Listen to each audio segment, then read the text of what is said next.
Leo nimekuandalia kipindi kizuri kabisa cha fundisho la neno la Mungu, na ninataka tuangalie katika engo ya Injili.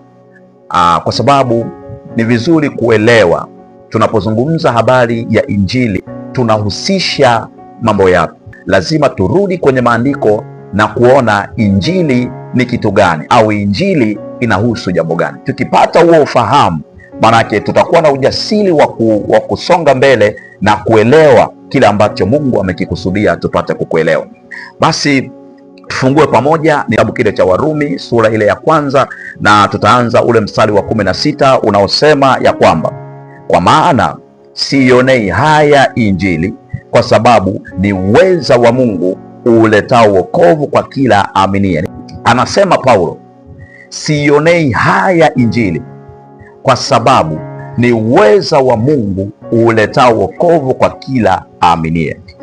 Kwenye hili andiko kuna mambo ya muhimu ambayo ni lazima yazingatiwe linaposomwa hili andiko, na hayo mambo, jambo la kwanza ni Injili. Anasema siionei haya Injili.